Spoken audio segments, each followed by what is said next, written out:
Good morning. Today I'd like to think a little bit about Parshat Tavo. This year, with giant brush fires, typhoons, powerful hurricanes, storms in Iowa, and COVID-19, and the list goes on, we are truly experiencing the uncontrollable power of nature.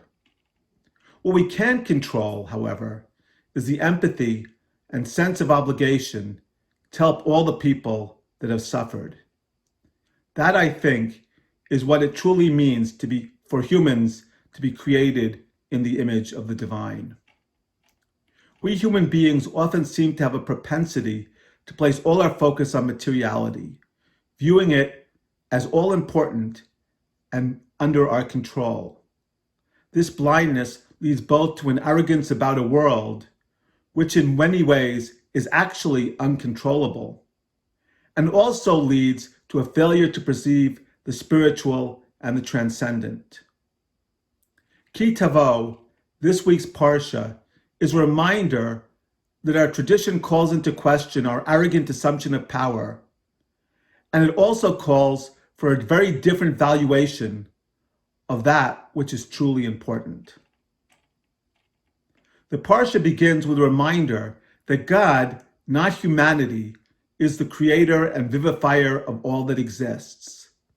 Therefore, when we enter the land, and read here not only the Holy Land, but the entire world, we are required to recognize this reality and to offer thanksgiving for God's bounty. The Bikurim, the offerings we bring, are recognition that we are tenants in a world that we have not created, and tenancy comes with responsibility. Not only must we take care, both physically and spiritually, of the land we occupy, but we also must feel a responsibility to all the other people and the creatures who share this world with us.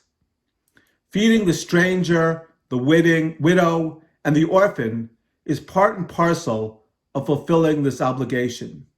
For us, giving tzedakah is not a choice, but a requirement, fulfilling an essential aspect of our existence in God's world. The word spoken, really a confession in the beginning of our Parsha, for the offerings that were made, is a recognition both of human responsibilities and the source of all of our blessings. We are commanded to remember our history, both where we have come from and how we have arrived at the present moment.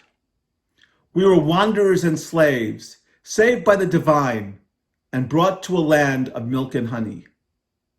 God is not only the creator of all that exists, but God is also our liberator and our nurturer.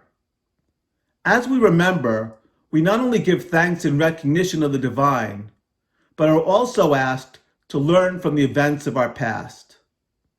Being slaves and wanderers, liberated by the eternal, demands that we learn empathy, that we too care for the disadvantaged of our society, and act as partners in future liberations.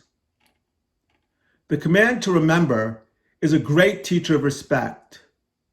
Everyone, rich and poor, no matter what nationality or ethnicity, is created in the image of the divine. Something very important to remember during all of the protests that have happened over the past year. Empathy must extend to all. Respect, however, goes beyond providing basic needs and protection, but instead extends to dignity as well. This obligation was well known by our ancient sages. The offerings they taught were placed in a secret room in the temple with a hidden gate. No one knew who went in or out. Likewise, even the confession in our Parsha was offered in a respectful manner. In the Talmud we're taught that originally those who could read were given the text, and those who could not repeated the confession after the priest. The sages changed this practice, requiring that everyone respond after the priest. Respect for the dignity of all was therefore preserved. There is also a spiritual dimension to the Parsha, reminding us of the importance of the spiritual rather than the material.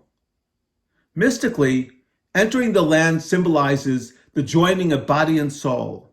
The moment of joining is replete with danger for the soul. Instead of drawing our materiality upward, the soul itself may become trapped, a slave to our materiality.